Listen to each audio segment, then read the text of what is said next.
Hello everybody, welcome to another movie review. This time we are reviewing The Manchurian Candidate, which was released in 1962. I viewed this movie 4 different times and gave this movie a rating of 10. Let's go ahead and take a look at the poster for The Manchurian Candidate. Hopefully I'm pronouncing that right. But anyways, it says, once unbelievable, now unthinkable, the chilling classic returns. And I have to say, it is quite chilling what happens throughout the film, and it's a very good treat. I think it's one of the most underrated films, especially for a political film. Very underrated, and I think if people took the time to really watch this movie again, it would be a success.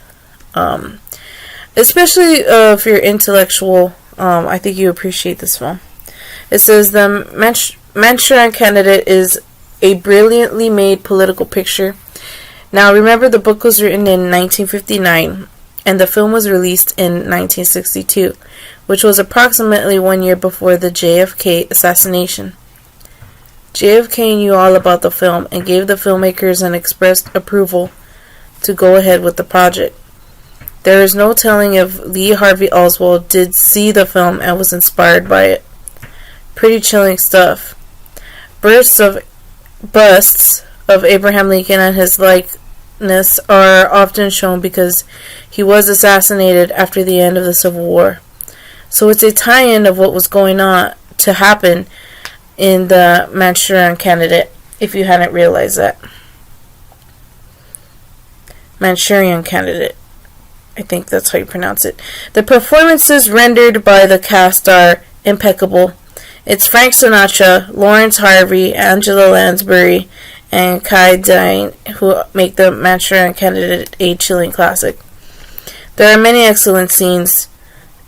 3 of them that stand out the most are the dream sequence, the train scene with Frank Sinatra and Janet Leigh, and the ending as Marco and his boss run through the Madison Square Garden to stop the assassination plot.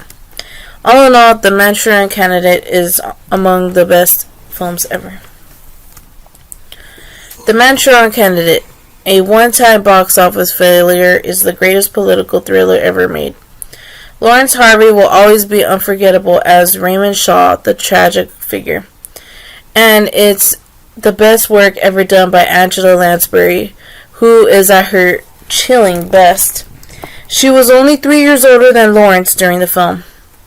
Frank Sinatra gives a very special performance, and this is the one that I think the most of acting for him. His train scene with Janet Leigh is perfectly done. The unusually strange scene, which seems to be out of place with the rest of the film, is when Frank karate chops the table. He actually broke his pinky, which would remain disfigured for the rest of his life.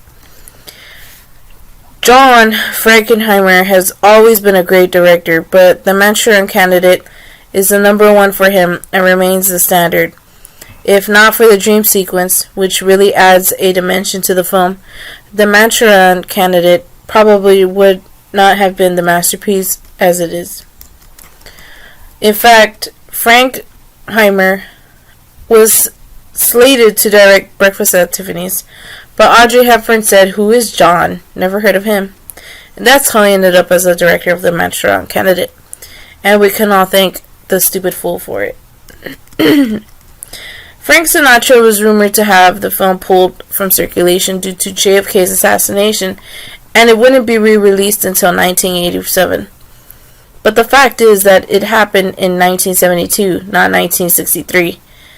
It wasn't for that reason, but to make more money from royalties, since Frank had now owned the rights to the film, but the studio bought back the film from him. According to IMDb, the budget of The Manchurian Candidate was $2,200,000. Of that amount, $1 million went to the star Frank Sinatra's salary, with another $200,000 for Lawrence Harvey, leaving only $1 million for everything else. All in all, The Manchurian Candidate is a gold standard of political thrillers. Thank you so much for watching. Appreciate your time. And we'll see you in another movie review. Please take the time to check out my other playlists. Thank you so much for watching. Bye-bye.